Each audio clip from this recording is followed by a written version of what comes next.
होली में बड़ा बुरी बुरी हालत हो गई ले।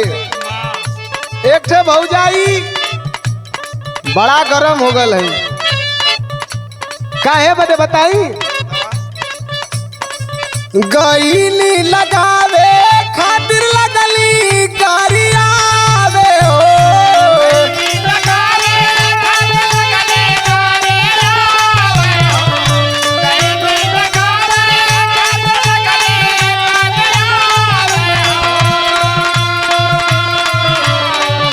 गईली लगावे खातिर लगली गरियावे हो। बोले लगली बड़ी अड़बड़, अरे डाले डाले में तनी छुआ गइल जो बनवा गइल बिया भौजी भड़क। अरे डाले डाले में तनी छुआ गइल जो बनवा गइल बिया भड़क गइल।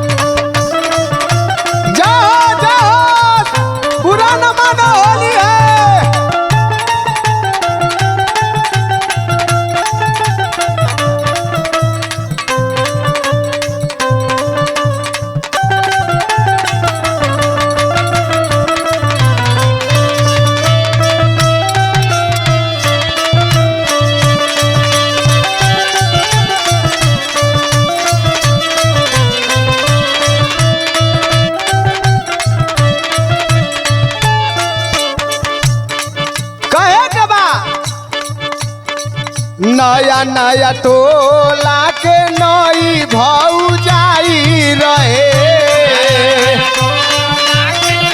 एकदम टाप कराली।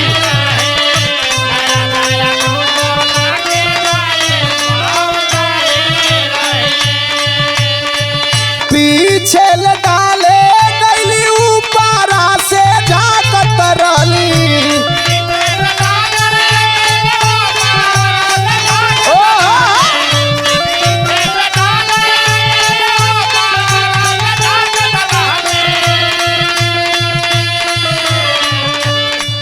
पीछे ले डाले गईली ऊपरा से झाकत रहली।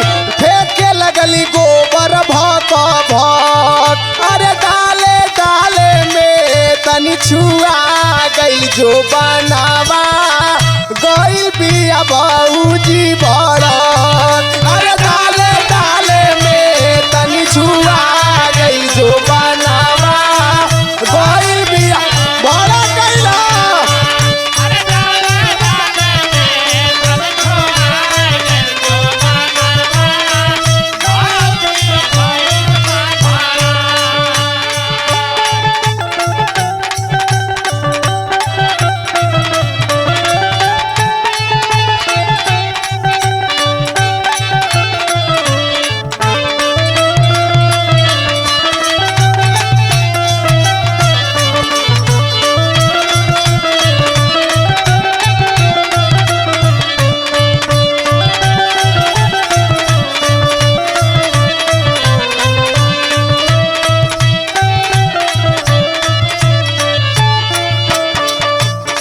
हमार मजबूरी कहे के बा। चंद्रशेखर पांडे भोले भैया, राजू मिश्रा भैया, विजय शंकर भैया इटवा वाले, सती भैया, अशोक भैया, मनोज भैया कट्टर समाजवादी, ई लोगन के भौजाई से रंग खेले गई। ई लोगन रहला बम्बई। यही में हम तैसे उलझ गईली, फंस गईली। कहे के बाद भैया न रहले घरे रंग खेले गईली।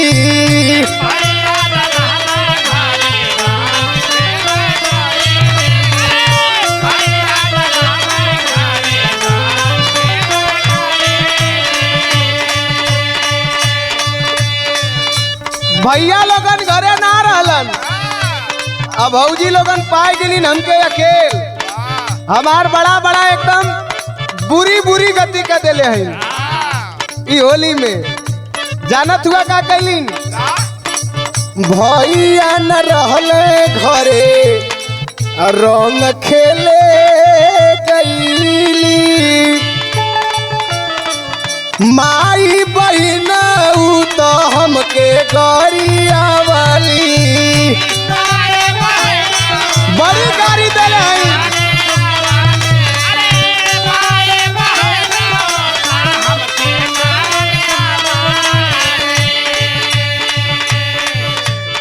राजू छुआई गईल बाबा का खियाई गई